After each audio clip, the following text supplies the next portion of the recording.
හොඳයි හැමෝම සාදුකාරය පවත්වන්නකෝ. හොඳයි පින්වත්නි අපි සාකච්ඡාවක් ආරම්භ කරන්න මේ ලැබිච්ච කාලය අපේ රටටත් අපේ සමාජීය ව්‍යුහයටත් යම්කිසි ව්‍යසනකාරී තත්ත්වයක් ලැබිලා තියෙන කාලේ මම දැක්ක විදිහට මේක ධර්මදේශනාව ප්‍රචාරය වෙනවා අලුත් අවුරුදු දවසේ රෑ. එතකොට ශ්‍රාවකයෝ එදාට මේක අහයි. මම හිතනවා ඉතින් ඒක අද ටිකක් හැමෝටම දැනෙච්ච කාරණාව නිසා අපි මේ පැත්තෙන් පොඩ්ඩක් කතා කරන් යන්. මොකද කොහෙන් ගියත් සත්‍යෙට එන එක ප්‍රශ්න නෙමෙයි. හරිද? අරගලය කියන එකේ තේරුම මොකද්ද? අර්බුදය කියන එකේ තේරුම මොකද්ද? අරගලය කියන එක අර්ථ දක්වන්න කියලා කිව්වොත් එහෙම මොකක්ද තියෙන නිර්වචනය? පැවැත්මට තර්ජනයක් වෙනවා නම් එතන අර්බුදයක් තියෙනවා. හරිද? ඒ අර්බුදය අනිත් පැත්තට ලිහා ගන්න විසඳ ගන්න කරන දේ තමයි අරගලය කියන්නේ. තේරෙනවද? පැවැත්මට තර්ජනයක් වෙනකොට මිනිසුන්ට වෙන අර්බුදය විසඳා ගන්න කවුරු හරි කෙනෙක් කරනවා නම් මොන හරි දෙයක්. එතන අරගලයක් තමයි තියෙන්නේ. අරගලයක් කියනකොට මම කියපු අර නිර්වචනේ ඒක සුළුපටුව හිතන්න එපා. එක වචනකින් ඕකේ අදහස ටිකක් එහෙම වෙනවා. පැවැත්මට තර්ජනයක් වෙනවා නම් තමයි මිනිස්සු අරගල කරන්නේ. හරිද? පැවැත්මම තර්ජනයක් වෙලා නම් පැවැත්මට තර්ජනයක් වෙනකොට මිනිස්සු අරගල කරනවා. පැවැත්මම තර්ජනයක් නම් ඒකට කවුරුත් අරගල කරනවද කියලා තමයි අහන්න තියෙන්නේ. තේරෙනවද? ඒකේ අර්බුදයක් තියෙනවා කියලා තේරෙනවද කියලා තමයි අහන්න තියෙන්නේ. තේරෙනවද? අර්බුදය අපිට මතුවෙන්නේ අපේ සාමාන්‍ය ජීවන පැවැත්මට මොන හරි විදිහකට ව්‍යසනයක්, විනාශකාරී භාවයක්, උවදුරක්, අපවාදයක්, උපවාදයක්, පීඩාවක් වගේ නෝකට තමයි මිනිස්සු ඔක්කොම පෙළ ගැහෙන්න ගන්නේ. ඒක කළ යුතුයි. ඒකේ තරගයක් නැහැ. මොකද සාමාන්‍ය මිනිසුන්ට සාමාන්‍ය ජීවිතය ගෙවා ගන්න බැරි වෙනකොට ස්වභාවයෙන්ම මිනිස්සු ආවේගශීලීව නැත්තම් ඒ ආවේගයෙන් පිට කරගන්න එක උපක්‍රම පාවිච්චි කරනවා. ඒක දැනුත් වෙනවා, ඉස්සරහටත් වෙයි, අතීතෙත් උනා. හැබැයි එතන තියෙන ප්‍රශ්නේ ඒ ගන්න විසඳුම් මේ සදාකාලිකව ඒ ප්‍රධාන ව්‍යසනයට පිළිතුරක් වෙනවද කියන එක. තේරෙනවද? මේ අර්බුදයට මේ අරගලය ස්ථිරසාර විසඳුමක් වේද කියන එක. ප්‍රඥාවන්ත මිනිසෙක් හිතා බලන්න ඕන කාරණාවක් නේ ඔක. පැහැදිලිද?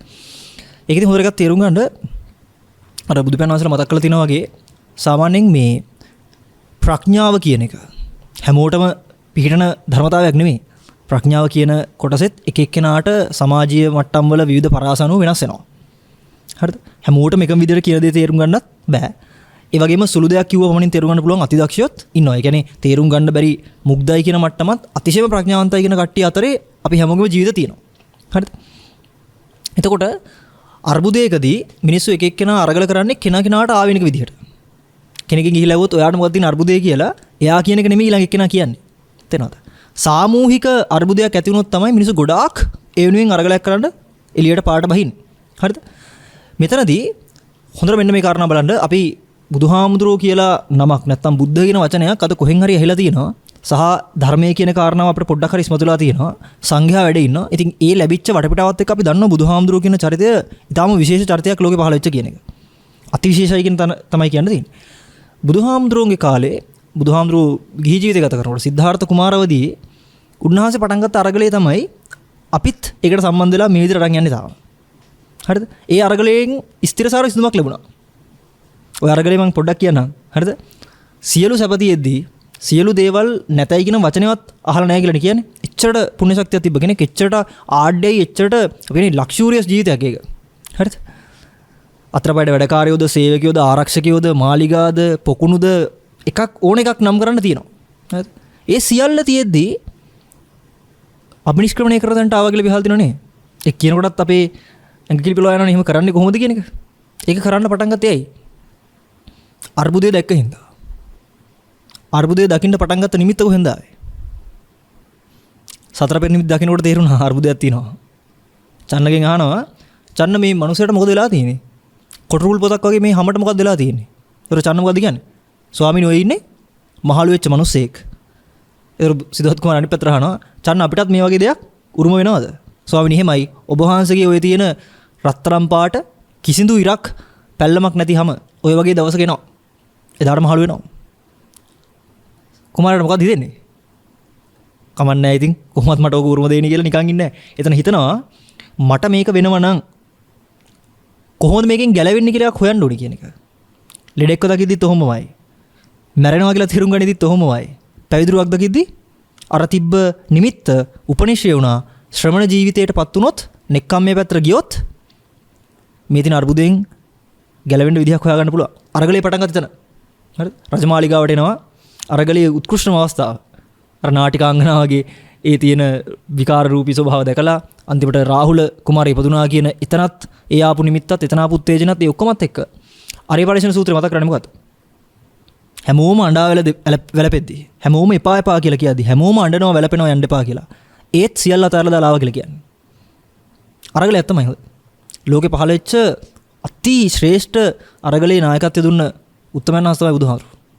ඒකේ වෙනසක් තියෙනවා. අපි අද කරන අරගලයි ඒ කාලේ බුදුහාමුදුරුවෝ පෙන්නපු අරගලේ ලොකු වෙනසක් තියෙනවා. හත්පසින්ම වෙනසක් තියෙනවා. උන්වහන්සේ කෙලින්ම අරගලේ පටන් ගත්තේ තමන්ගේ පැවැත්මට තර්ජනයක් වෙච්ච නිසා. තමන් කියන පැවැත්ම තර්ජනයක් වෙච්ච නිසා තමයි බුදුපියාණන් වහන්සේලා අභිනිෂ්ක්‍රමණය කරන්න උත්සාහ කරේ. හරිද? එතනත් සියල්ල තීද්ද යන්නේ. හරිද? අද වෙනකොට අපිට අරගලේ කියන මුහුණුවර වෙලා තියෙන එහෙම නෙමෙයි. අපිට වෙලා තියෙන්නේ සියලු දේ නැති වෙනකොටයි අපි අරගල කරන්න ඉදිරිපත් වෙන්නේ. සියලු දේ තියෙද්දි නෙමෙයි. ඒකෙන් තියෙනවා අදහසක්. කාට හරි එයාට ඕන විදිහේ ජීවිතයක් පවත්වන්න සියල්ල සපිරෙනකොට සාමාන්‍ය මනසක් තියෙන මිනිස්සු මොකද කරන්නේ? නිකම්ම මුළු ගැන්විලා කම්මැලිකම ඉන්නවා. ඇයි ඉතින් අර්බුදයක් අරගලයක් නැහැ නේද? හැබැයි සියල්ල තියෙන කොටත් පැවැත්මම තමයි අර්බුදය. මේකේ නිමාවක් දැකිය යුතුයි කියන අරගලයට බහින්නේ කවුද? ඊටාම ශ්‍රේෂ්ඨව මනසක් තියෙන ප්‍රඥාවන්තයෝ. තේරෙනවද? අද අරගල කරන්න ඕන තරම් මිනිස්සු එකතු කරගන්න පුළුවන්. හැබැයි එදා බුදුහාමුදුරුවෝ අරගල කරනකොට තනියෙන් එළියට වැස්ස. හරි? කවුරුත් ඉරියේ නැහැ. අද අපිට දවස් දෙකක් තුනක් මාසයක් දෙකක් ඕන තැනටලා ඉන්න පුළුවන් කියමුකෝ. හැබැයි බුදුහාමුදුරුවන්ගේ අරගලේ කොච්චරක් දුරට ගියාද? 6 අවුරුද්ද දුෂ්කර ක්‍රියා කළා දිනවා. එකම අරමුණයි නිමාවක් දකින්න ඕනි කියන එක. ඒකත් ස්ථාවර. හරිද? ස්ථිරසාර නිදහසක් කියන එක. මම ඒකයි මතක් කරේ ඒ කාරණාව. අපි මේ සාමාන්‍ය පැවැත්මට පහරක් වදිනකොට සියලු දෙනාම එකවන්න එකතු වෙලා ඒ අර්බුදය විසඳ ගන්න සියලුම උත්සාහ දරන්න ඕනේ. ඒ වෙනුවෙන් කැප වෙන අර මෛත්‍රී විහරණයෙන් යුතුව මේකේ යම්කිසි සාධාරණීකරණයක් උදෙසා කැප වෙන සියලු දෙනාටම ඒ උත්තමාචාරය තියෙනවා. හැබැයි ඒ හැමෝටම නැවත මට මතක් කරන්න තියෙන්නේ මේ අරගලය සාර්ථකව නිමා වුණා හෝ නොවුණා. තම තමන්ගේ පැත්තේ තියෙන අරගලය විසඳා ගැනීමට වහවහම යමක් කළ යුතුයි. යමක් කළ යුතුයි කියලා මම මතක් කරේ. මේ කාලේ ඊටාම ශීඝ්‍රයෙන් ගෙවෙන්නේ අපිට හිතුණාට මේ ගෙවෙන්නේ 2022 ඊට පස්සේ 23 24 දැන් තව කලින් අවුරුද්දක් විතර අපි කොරෝනා වලනුත් බැට කෑවා. ඊට කලින් තව ප්‍රශ්න තිබ්බා. ඔහොමනේ අපිට කාලේ සම්බන්ධව හිතෙන්නේ. ඒක නෙමෙයි මේකේ තියෙන ප්‍රශ්නේ ඇත්තටම. ඔය කාලේ කොහොමද යනවා? මේ ගෙවෙන්නේ බුදු කෙනෙක් පහළ වෙලා ඇත්තටම අරගලයක් දිනන්න සියලුම සැලැස්මවල් ඉදිරිපත් කරපු ඊටාම රමණීය කාලයක්. ඔන්නෝගයි ප්‍රශ්නේ.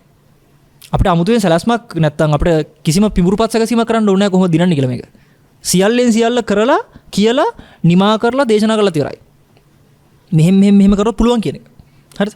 හැබැයි අපිට ඒකට වගේ වගක්වත් නැතුව යනවා. අර සාමාන්‍ය ලෝකෙ තියෙනවත් එක්ක ඔට්ටු වෙන්න විතරක් අපේ මනස දැම්මොත්. පැහැදිලිද?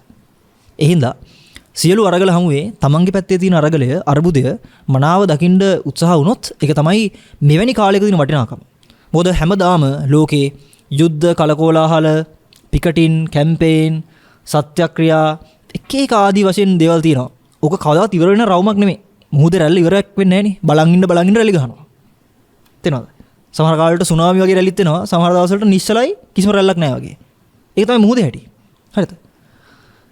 ඒ වගේ අර අනන්ත චක්‍රයක හිර වුණොත් එහෙම අපි මෙවැනි කාලෙකින් ප්‍රයෝජනයක් ගන්න නැතුව බාහිරට විතරක් අපි වැරද්දදා මේක ඉවර කරන්න උත්සාහ කළොත් ඒක ඉවර වෙන්නේ නැහැ. මම උදාහරණයක් කියන්නම්. හරිද? නිකන් හිතන්න ආයි ඉපදෙන්න උනොත් මොකද්ද තියෙන ලොකුම අවුල? ආයි ඉපදෙන්න උනොත් ඕගොල්ලෝ කරපු සියලු දේවල් ආයි මුලින්දන් කරන්න වෙනවා. නිකන් හිතන්නකෝ ඉස්කෝලේ ආයි මුලින්දන් යන්න උනොත් ලේසි කියලා හිතනවාද? හා? ශිෂ්‍යත්වය ආයි මුලින්දන් කරන්න උනොත්, ඕ ලෙවල් කරන්න උනොත්, ඒ ලෙවල් කරන්න උනොත්, ඒකට ක්ලාස් යන්න උනොත්, කැම්පස් යන්න උනොත් ආයි මුලින්දන්. තේරෙනවද මං කියන්නේ? රස්සාවක් හොයාගන්න මුලින්දන්. මම කියන කාරණාව පැහැදිලි නම් තේරුම් ගන්න මේ එකම දේ නැවත චක්‍රීය වෙනවා කියන එක මහා පිස්සුවක්.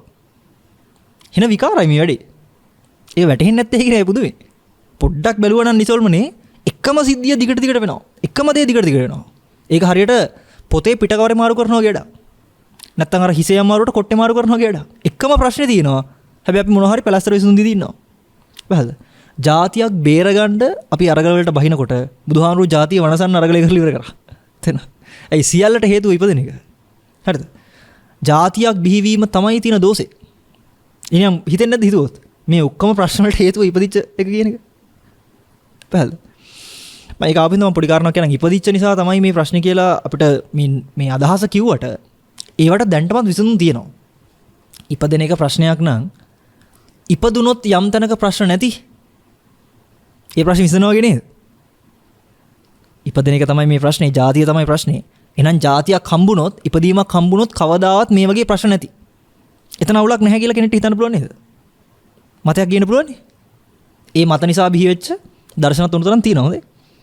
එතනට මොකද්ද තියෙන උත්තරේ? ඉපදීම නම් සියල්ලට මුල යම් තැනක ඉපදෙනවා ප්‍රශ්නයක් නැති. එහෙම වුණොත් අපිට අවුලක් නැහැ කියලාද කියන්නේ? මම්ම කිව්වේ තමයි මට දැන් අන්තිමට කියන්න හදින්නේ. මම්මයි කිව්වේ ජාතිය තමයි ප්‍රශ්නේ කියලා හරිද? හැබැයි අනිත් පැත්තට ප්‍රශ්නයක් කෙනෙක් ඇහුවොත් එහෙම හරි ඉපදීම ප්‍රශ්නයක් නම් ඉපදෙනවා මේ වගේ ප්‍රශ්න නැති. අපි හිතුව දැන් ලංකාවේ මෙච්චර අරුබුදයක් තියෙනවනේ. ඇමරිකාවේ, ඕස්ට්‍රේලියාවේ, කැනඩාවේ වගේ ඉපදුනොත් එහෙම ප්‍රශ්න තියෙනවද? මේ ප්‍රශ්න නැහැ නේද? එහෙම වුණොත් අපේ අරුබුදයට නැත්නම් අරගලයට ස්ථිරසාර විසඳුමක් ලැබුණා වෙනවද? ප්‍රශ්නයක් නැත්නම් ඉපදුනොත්. තරම මං කියන එක. ඒ කාරණාව හොඳට හිතන්න කියලා මම මතක් කරේ. ඉපදීම දුකයි කියලා කිව්වහම අපි හොඳට තේරුම් ගන්න තියෙනෝනේ ඇයි ඔක දුකක් කියලා කියන්නේ කියන එක. හරිද? ඇයි ඔක ප්‍රශ්නයක් කියලා කියන්නේ කියන එක. අන්න එතකොට තමයි අරගලේ පටන් ගන්න පුළුවන් වෙන්නේ හරියට. තේරෙනවද? අර්බුදයක් තුල ඉන්නවා කියන අදහස පොඩ්ඩක් හරි තේරෙන්නේ මේ වෙලා තියෙන සංසිද්ධියට මූල ප්‍රභවය උනේ මොකද්ද කියන එක විමසන්න ගියොත්. මොකද්ද හේතුව මේ වෙන දේවල් වලට කියලා? හොඳට බලන්න හොඳේ අපේ චින්තනය විහිදෙන්නේ මෙහෙමයි. අපි හැමතිස්සෙම අපේ අර්බුදය නැත්නම් අපේ තියෙන ව්‍යසනය අපි නම් කරන්නේ දිශාගත කරන්නේ කොහොමද? එයාට හෝ මොන හරි දෙයකට නැද්ද? එයා තමයි වැරදි. මෙතන තමයි වැරදුනේ කියලා නෙමෙයිද කියන්නේ? අපිට කෙලින්ම පොයින්ට් අවුට් කරන්න පුළුවන් කවහරනේ. මෙයා නිසා හෝ මේක නිසා කියලා පුළුවන් නේ කියන්නේ. ඒතර අපේ අර්බුදය අපේ අරගලයේ තියෙන්නේ කාත් එක්ක හරි හෝ මොන හරි එක්ක. නේද? කවදාවත් ඉවර කරන්න වෙන්නේ නැහැ. කාත් එක්ක හරි මොන හරි එක්ක හරි නම් අපේ ප්‍රශ්න ගැටලුව තියෙන්නේ කොච්චර ඕක කරන්න ගියත් කොච්චර උත්තර වඳින්න ගියත් උත්තර සීමාවක් වෙන්නේ නැහැ. ප්‍රශ්නේ හැමමයි. ඒතර මං කියන එක. හරිද? මෙන්න මේක බලන්නකෝ. ඕගලන්ට මම මෙහෙම අදහසක් කිව්වොත් එහෙම මහා මුහුදක වඩා භයානක සුනාමි වගේ රැල්ලද නැත්නම් අර කලාවේ වගේ අන්තන් රැලි ගහ තියෙන ස්වභාවයද? ඒ දෙකෙන් මොකද වඩා භයානක? මම හිතුවේ නෝකිය කියන. හිතන විදිහට බෝධ අපිට තියෙන සුනාමිය වගේ තැනක් නේ. අපි නිකන් අත්විඳින්න ඉන්න සුනාමියක් වගේ එකක්. හරිද? කාලයක් සමහරලාට එන්න පුළුවන් කිසිම රැල්ලක් නැති නිශ්චලව හිමීට අර පොඩි පොඩි රැළ පහර ගහගෙන යන මහමුදක් වගේ ස්වභාවයක් එන්න පුළුවන්. හැබැයි හොඳට හිතුවොත් බලන්න උතන රැලි ඔක්කොම ගහන්න මහමුද පවතින්න බෑ. ඔය මහමුදට කවුරුත් අතවත් තියන්නේ නැහැ. එතන මං කියන එක. ඒ වගේ අර මං කිව්ව සුනාමි වගේ රැලි අර පොඩි පොඩි තියෙන පොඩි රැළ පහරවල් තමයි අපේ ජීවිතවල තියෙන අරුබුද. හරිද? අරගලේ තියෙන අපිට ඕවත් එක්ක. ඒකයි මං කිව්වේ කෙනෙක් හෝ දෙයක් එක්ක මිනිහෙක් අරගලයක් පටන් ගත්තාම ඉවරයක් වෙන්නේ නැහැ. හරිද? අපි හිතමු හරි මේ කොලේ තමයි ප්‍රශ්නේ කියලා හරි. දැන් මේක තමයි ප්‍රශ්නේ මගේ. මොකද්ද මට තියෙන උත්තරේ? බලන්න මට කොලයක් ඕන වෙන්නේ ඇයි? මේ කොලේ නිසා සම්පූර්ණ කරගත හැකි අවශ්‍යතාවයක් මට පවතින හින්දානේ. මේ කොලේ ප්‍රශ්නේ වුණාම මට මොකක්ද තියෙන උත්තරේ? මේ කොලේ අයින් කරලා තව කොලයක් ගන්න එක. තේරුම් මං කියන්නේ. අවශ්‍යතාවය හැමමයි පරිහරණය කරන දේ විතරයි වෙනස් වෙන්නේ. නේද? මම උදාහරණයක් කිව්වොත් එහෙම හරි. රූප නිසා ප්‍රශ්න තියෙනවනේ. පේන රූප නිසා, ඇහෙන ශබ්ද නිසා ප්‍රශ්න තියෙනවනේ. ගන්ධ, ඒ වගේ ගන්ධ සුවඳ, දැනෙන රසවල්, ඒ වගේම ඇඟට දැනෙන ස්පර්ශ නිසා, හිතන සිතුවිලි නිසා ප්‍රශ්න තියෙනවනේ. ප්‍රශ්න ගොඩක් තියෙනවනේ. ඇහැට පේන රූප නිසා ප්‍රශ්නයක් තියෙනවා නම් මම යෝජනා කරොත් එහෙම ඇහැ පොට්ට කරගන්න කැමතිද කියලා. ඒකට කැමති වෙනවද? ඉතින් ඇයි කැමති වෙන්නේ නැත්තේ? පේන රූප නිසා ප්‍රශ්නේ නම් අපිට රූප අයින් කරන්න බෑනේ. ඇයි ඇහැ අන්ධ කරන්න කැමති වෙන්නේ නැත්තේ කවුරුත්? එපියෝනි අපිට අවශ්‍යතාවය තියෙනවා පෙනීමට. හරිද? පෙනීම අපිට අත්‍යවශ්‍යයි. ඒ පේන දේත් එක්ක ගහගන්න එක මරා ගන්න එක තමයි අපේ තියෙන රස. අපිට ඕකේ තමයි රහ තියෙන්නේ. පැහැදිලිද මං කියන එක? මං ගියොත් එහෙම කනට ඇහෙන සද්ද නිසා මල වදයක් නේද? එපා වෙනව නේද කණින් සද්ද අහන එක? කවුරු හරි බයිනොට එපා වෙනව නේ? එහෙනම් ඉතින් කන් දෙක බීරි කරමු. කවදාවත් ආයි හඬවල් ඇහෙන්නේ නැහැ. කැමති වෙන්නේ නැහැ කවුරුත්. නේද? ඇයි කැමති වෙන්නේ නැත්තේ? අහන්න ඕන අවශ්‍යතාවය හැමෝම තියෙනවා. වැහද? නිකන් හිතන්න අන්ධ කෙනෙක්ට බිහිරි කෙනෙක්ට උනත් ඔය සංසිද්ධිය ඔහොමමයි. අවශ්‍යතාව ටික එහෙමම තියෙනවා. ඒකයි නැවත ඉපදෙනකොට ආයි කන ඇහැ ඉපදෙන්නේ. වැහද මං කියන එක. වැහද මම ඉස්සලා කිව්ව එක ඔයගොල්ලෝ ටිකක් පල්ලෙහාටින් හිතන්න එපා. මං කියවර එකම තැන මේක කරගෙනවා කියන එක. සසර කියන එක මේ වෙන සිද්ධිදාමය නැවත නැවත අපිට මුහුණ පාන්න වෙනවා එක එක මුහුණ වලින් කියලා. අනමතග්ග සංයුත්තය කියලා සංයුත්ත නිකායේ සූත්‍ර කොටක් තියෙනවා. ඊට බලන්න. ඊ බුදුහාමුදුරුවෝ මතක් කරලා තියෙන මොකක්ද? අනමතග්ගෝ යම් භික්කවේ සංසාරෝ පුබ්බා කෝටි නපඤ්ඤායති. අවිජ්ජා නීවරණානං තණ්හා සංයෝජනානං. සන්ධාවතං සංසාරිතං මමංචේව තුම්හා කංච කියලා ලස්සන අර්ථයක් තියෙනවා. ඔකේ පෙන්වන්නේ අනවරාග්‍ර වූ සසරේ. නුඹත් මාත් සැරිසරලා තියෙනවා අවිද්‍යාව කියන නීවරණය නිසාත් තණ්හාව කියන සංයෝජන නිසා. හරිද? ඔය අනවරාග්‍රය කියන අර්ථයෙන් මම කියන්නම් කොටසක්. ඔය බුදුහාමුදුරුවෝ මතක් කරලා තියෙනවා මහණෙනි මේ සසරේ දීර්ඝ භාවය ඔයගොල්ලෝ දන්නවා නම් මම ඒකට උපමාවක් කියන්නම් මෙහෙම කියලා. සතර මහා සාගරේ වතුර තියෙනවනේ. ජලය. ඔය ලුණු දිය ටික ඔය කරජ නැත්තම් ඔය කරදිය ටික අපිට නිකන් ගණන් කරලා ලීටර වලින් මැනලා ඉවර කරන්න පුළුවන් මට්ටමක් නැහැ නේද? අපිට පේන සීමාවේ. හැබැයි බුදුහාමුදුරුවෝ මතක් කරනවා සිව් මහා සාගරේ වතුර ඉක්මවනවා කියනවා. වතුරට වඩා ඉක්මවනවා කියනවා අම්මා මල නිසා ඇස් දෙකකින් වැටිච්ච කඳුළු ටික සසරේ. නිකන් හිතන්න අපිට සාමාන්‍යයෙන් අපේ ළඟම කෙනෙක් මැරුණත් ලීටරේ බෝතලයක් පුරවන්න නන්න බෑනේ. සංසන්දනය වෙනවද? තාත්තා මල දුකට වැටිච්ච කඳුළු සිව් මහා සාගරේ වතුර ඉක්මවනවා කියලා කියන්නේ. සහෝදරයා තමන්ගේ ළඟ හිතරසින් මිය ගිය වෙලාවේ ඇඬිච්ච වැටිච්ච කඳුළු සිව් මහා සාගරේ ඉක්මවනවා කියලා කියන්නේ. මේ වෙන වෙනම ඔක්කොම එකතු කරලා නෙමෙයි කියන්නේ. තේරුම් ගන්න එක. ඔක ඔහොම කියවනකොට හිතෙනවා අපි මොකද්ද අතරම කරන්නේ කියන මේකේ. තේරෙනවද? අපි හැමදාම අපේ ප්‍රශ්න ඉදිරිපදින කාත් එක්කද? අර මම ප්‍රශ්න දෙන්නේ හොයි. කාත් එක්ක හරි මොකක් හරි එක්ක හරිනේ. තමන් එක්ක ප්‍රශ්න කාටවත් නැනේ. තමන් හැමතැනම සුදනා අනිත් කවුරු හරි තමයි වැරද්ද. වැරද්ද. ඉතින් අන්න ඒකයි අර අත්තාහි අත්තනෝ නාතෝ කියලා කියන්නේ තමන්ට තමන් විතරයි සරණ වෙන්නේ කියන එක. වැරද්ද. ඒ වගේම තමයි මොකක්ද අනිත් පැත්තට වෙන්නේ? අත්තාහි අත්තනෝ නත්ති කියලාත් පෙන්නන්නේ. තමන්ට තමන්වත් නොවෙනවා කියන එක. ඒ අර්ථවල පෙන්නලා තියෙන්නේ ඇතුළටම හැරෙන්න කියන එක. ඇතුළටම හැරෙන්න කියන එක. හරිද? එළියට හැරෙන්න එළියට විවර වෙන්න මොකෝ වෙන්නේ? ඇතුළට එන්නේ නැතුව එළියට යන්න මොකෝ වෙන්නේ? සංසුම් බව ඇති කරන්න පුළුවන්ද නොසන්සුම් වෙනවද? නොසන්සුම් වෙනවා. මෛත්‍රියක් උපදවන්න පුළුවන්ද? වෛරය ඉපදෙනවද? සාමකාමීව පුළුවන්ද නැත්නම් ගහගන්න වෙනවද? එළියට යන්න ලේසි වෙන්නේ නැහැ. ඇතුළට එන්න මොකෝ වෙන්නේ? ගහගන්න පුළුවන්ද සාමකාමී වෙනවද? වෛරයෙන් මුසපත් වෙන්න පුළුවන් වෙනවද නැත්නම් මෛත්‍රියෙන් නිවෙන්න පුළුවන් වෙනවද? තේරෙනවද වෙනස? එළියට යන එකයි ඇතුළට යන එකේ ලොකු වෙනසක් තියෙනවා. තේරෙනවද? එළියට යනවා කියන්නේ සාමාන්‍ය සියලු සමාජය යන්න හදන පාර. හරිද? ඕකෙන් අනිත් පැත්තට යූ ටර්න් එකක් ගහනවා කියන එක ලේසි වෙන්නේ නැහැ. තේරෙනවද මං කියන එක? ඒක හරියට අර බුදුහාමුදුරුවරුන්ගේ තථාගතයන් වහන්සේලාගේ ශක්විති රජවරුන්ගේ දෙතිස් මහා පුරුෂ ලක්ෂණ වල වෙනසක් තියෙනව නේද? ඌර්ණ රෝම ධාතුවේ වෙනස. බුදු පියාණන් වහන්සේලා කියන්නේ හරියට යූ ටර්න් එක ගහලා ආපු ප්‍රඥාවන්තයෝ ටික. ශක්විති රජවරු කියන්නේ කාමයේ නැත්තම් කාමසුකල්ලිකාණුවේ නැත්තම් සාමාන්‍ය ලෝකතලයේ යන්න තියෙන උත්කෘෂ්ඨම තැන. ওই දෙපැත්ත තියෙන්නේ. පැහැදිලි. එළියට යන්න ප්‍රශ්න වැඩි. එළියට යන්න නෙමෙයි අවශ්‍යතාව වැඩි වෙන්නේ. අරුබුද වැඩි වෙන්නේ. එළියට යන්න අවශ්‍යතාව එන්න වැඩි වෙනවා. හරිද? ඇතුළට එන්න අවශ්‍යතාව ටික අඩු වෙන්න ගන්නවා. අත්‍යවශ්‍ය දෙයට පමණක් යොමු වෙන්න ගන්නවා. අර පෙන්නන්නේ සුභරෝච කියලා ගුණයක් එහෙම. අප්පකිච්චෝච සල්ලහකුත්ති කියලා එහෙම. ආල්දිනනේ. පහසුවෙන් පෝෂණය කරන්න පුළුවන් ගතිය. ඊටාම අල්ප දෙයින් යැපෙන්න පුළුවන් කියන ගතිය කොහොමද හැදෙන්නේ? ඒ ගතිය හැදෙන්නේ නැහැ එළියට යන්න. පැහැද?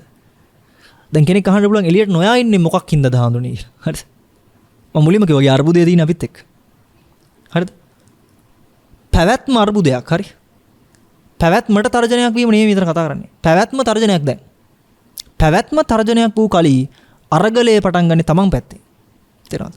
එතකොට ඒ අරගලයේ හැමතිස්සෙම දිශාගත වෙන්නේ මෛත්‍රියත් එක්ක, කරුණාවත් එක්ක, නිහතමානී ගුණයත් එක්ක, නිවිච්ච ගතියත් එක්ක. ඇයි බාහිරත් එක්ක ඔට්ටු වෙලා යුද්ධ කළා දිනන්න බෑ. පැහැදිලිද? අන්න ඒ කාරණාව තේරුම් ගන්න හොඳ තැනක් තමයි සසර සම්බන්ධව හිතන එක. ඔයගොල්ලෝ හිතනවාද නිරය වගේ දේවල් නැත්නම් අපි හැමෝම දන්න විදිහට අපාය වගේ දේවල් අපිට අද මතක නැහැ තමයි ඒවා අපි හැමදාම ආපු ගියපු තැන්. අපේ යාළුවෝ තහමත් ඒ ඉන්නවා. හරිද? යන්නත් බලන් ඉන්නේ ওই පැත්තම තමයි. බුදුහාමුදුරුවෝ මතක් කරේ ඒකයි සතර පාය මහන්නේ සාමාන්‍ය සත්‍යයේ මහා ගෙදර කියලා කියලා තියෙන්නේ. ඒතර අපිනේ දැන් සතර පාය නෙමෙයිනේ. අපිනේ මනුෂ්‍ය තලයක. ඒතර නිකන් හිතෙන්නේ නැද්ද අපි මේ තියෙන මර උගුලෙන් ගැලවෙන්න උත්සාහ නොකළොත් ඒ කාන්තෙන් මහා ගෙදරට පිළිගන්නවා කියලා. එහෙනම් මං කියන එක. දැන් ඒ හින්දා ඔයගොල්ලෝ මනුස්සෙක් කියලා අර නුවණක් බුද්ධියක් ආපු වෙලාවේ හිතන්න කාරණා ගොඩක් තියෙනවා. සහ අර්බුදයක් ව්‍යසනයක් ආපු වෙලාවක තමයි මනුස්සගේ ප්‍රඥාව ඉහළට ගන්න පුළුවන් තැන.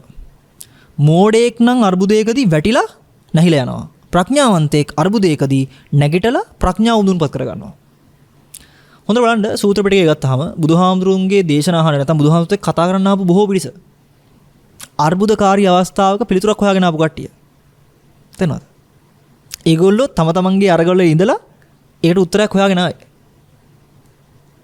ඒකයි මම මතක් කරේ ව්‍යසනීය දරුණු වෙන්න අරගලය තීව්‍ර වෙන්න දක්ෂයෙක් මොකද කරන්නේ?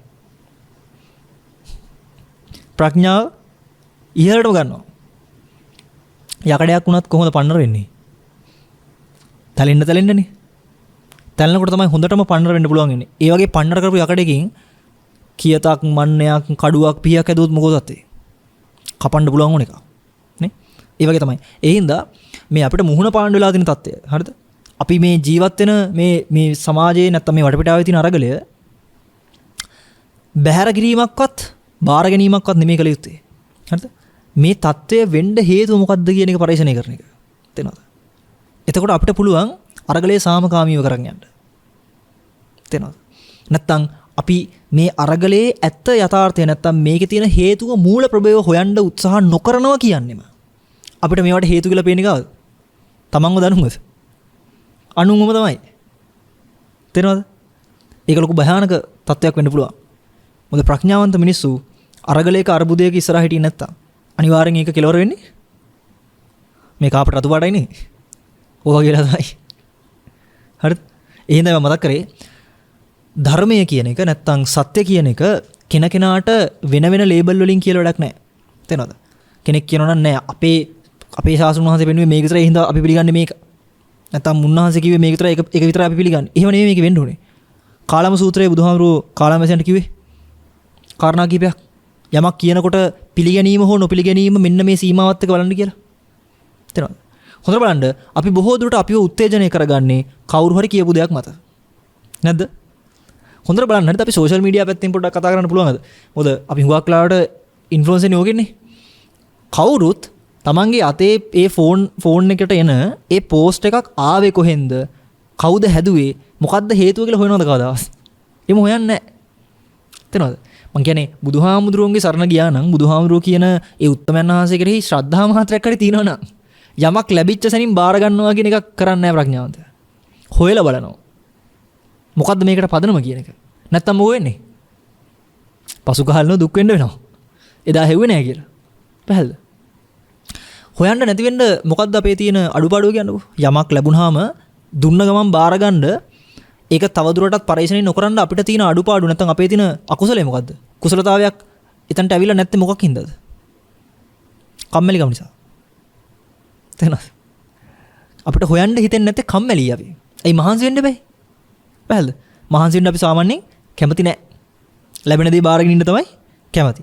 ඔන්න ඔය කම්මැලිකම කියන එකේ අර්ථය හිතන්න එපා මට අර වැඩේ කරන්න හිතෙන්නේ නැහැ. මට දැන් මේකේ පායලා තියෙන ඒ වගේ අර්ථයක් නෙමෙයි කම්මැලි කියලා මම කිව්වේ. කම්මැලි කියලා කියන්නේ අපේ තියෙන පැවැත්ම ඒ විදිහටම ගලාගෙන යනවා නම් අන්න ඒ ස්වභාවයේ ඉන්න තියෙන කැමැත්ත. පැහැදිලිද? වැඩක් කරන්න මැලිකම කියන අර්ථයෙන්ම ගන්න එපා ඒක. මේ සාමාන්‍ය ලෝකේ මූලික අවශ්‍යතා ටික අඩුපාඩු නැතුව සැපිරෙනවා නම් ප්‍රශ්න නැත්තම් ගැටලු නැත්තම් අපි ඉන්න කැමතිනේ එහෙම. අපි ඕනම අර්බුදයකට විසඳුමක් හොයන්නේ ඒක ඉවරනාට පස්සේ ආයෙ සෙටල් වෙලා ඉන්න පුළුවන් හින්දා නේද? නේද? අලුත් අවුරුදු චාරිත්‍ර විදිහට තරහ වෙච්ච මිනිස්සුත් එක්ක යාළු වෙනවනේ ගිහිල්ලා. ඊට පස්සේ කාලයක් යනකොට යාළු වෙච්ච මිනිස්සුත් එක්ක ආයෙ තරහ වෙනවා. තේරෙනවද අපි අර පැවැත්ම අපි පවත්ව ගන්න දඟල ඉල්ල. තේරෙනවද මං කියන එක? ඉතින් මං කිව්වේ අපි ආයි මේකට ආවොත් හරි ආයි මේ මරගුලට අහු වුණොත් ආයි මේ විකාරය මෙහෙමම කරන්න වෙනවා. හරිද? ඒ හින්දා එහෙම නොවෙන්න නම් අර මම කිව්වා වගේ ඉපදීමේ තියෙන මෝඩ මුලා ගතිය නැත්තම් ඉපදීම ප්‍රශ්නයක් වෙන්නේ ඇයි කියන එක හොයන්න වෙනවා. ඒතර එක එක්කෙනාගේ ඉපදීම හොයලා වැඩක් නැහැ නේ අය. අර ඉපදුනේ කොහොමද මෙයා ඉපදුනේ කොහොමද කියලා හොයලා වැඩක් නැහැ. කෙලිමින් වෙන්නේ මේ පැත්තට. මෙමා ඉපදුනේ කොහොමද කියලා බලන්න වෙනවා. පැහැදිලිද මං කියන එක? ඔන්න ඔතන තමයි මම අර මුලින්ම කිව්වා පැවැත්මට තර්ජනයක් වුණොත් මිනිස්සු ඕන කෙනෙක්ට ඒක තේරෙනවා. කන්න බඩු ටික අඩු වෙනකොට මිනිසුන්ට තේරෙනවා. තෙල් ටික අඩු වෙනකොට තේරෙනවා. හරිද? අනිත් මිනිස්සු මට බයිනෝ නම් තේරෙනවා. දරුවන් වෙනකොට තේරෙනවා. පැවැත්මට තර්ජනයක් වෙනකොට හැමෝටම තේරෙනවා. පැවැත්මම තර්ජනයක් කියන එක හැමෝටම තේරෙන්නේ නෑ. හැමෝටම කියන්නේ බහුතරයකට තේරෙන්නේ නෑ. පැහැදිලිද? ඒකයි කෙනෙක්ට හිතෙන්න පුළුවන් හරි ඉපදීම දුකයි කියලා කියනවා නම් ඉපදුනොත් යම් තැනක කිසිම දුකක් නැති ওই ප්‍රශ්නට උත්තරේ තියෙනවනේ. අර්බුද අරගල නැහැ නේ කියලා හිතන්න පුළුවන්. හැබැයි ඉපදුනාට පස්සේ නම් මේ ප්‍රශ්න තියෙන්නේ ඒ කාරණාව හරි. ඉපදුනාට පස්සේ නම් ප්‍රශ්න ටික පටන් ගන්න ව්‍යසන පටන් ගන්නෙ ව්‍යසන නැති ප්‍රශ්න නැති අර්බුද නැති තැනක ඉපදුනොත් වැඩි හරි. ඉපදීමම නම් අර්බුදය. ඉපදීමම නම් ප්‍රශ්නේ. ඉපදුනාට පස්සේ නෙමෙයි ඉපදීමම නම් එනේ පැවැත්මම නම් අන්න එතනදි කාටවත් කියන්න බැරුව යනවා අතන ඉපදුනොත් වැඩේ හරි මෙතන ඉපදුනොත් වැඩේ හරි කියලා කියන්න බැරුව යනවා. පැහැදිලි මං කියන එක. තේරුණා මං කියන අර්ථය පැහැදිලි කරන්න උත්සාහ කරගන්න හොඳේ. මොකද අපිට භාෂාවක් තමයි පරිහරණය කරන්න වෙන්නේ ඕනම දෙයක් සම්ප්‍රේෂණය කරන්න. එහෙම නැති වුණොත් අපිට වෙන මාධ්‍යයක් නැතු වෙනවා. හරිද? සහ හැඟීමක් කාට හරි කියනකොට ස්වභාවයෙන්ම අපිට යම්කිසි මාධ්‍යක උපයෝගීතාවයක් ගන්න වෙනවා. ඒකෙදි අපි කතා කරන භාෂාව සෑහෙන උපකාරීත්වයක් කරනවා. හැබැයි උපකාරීත්වයේ වැඩිපුර කරනවා කියන්නේම එතන තව බැලිය යුතු දැනකුත් තියෙනවා.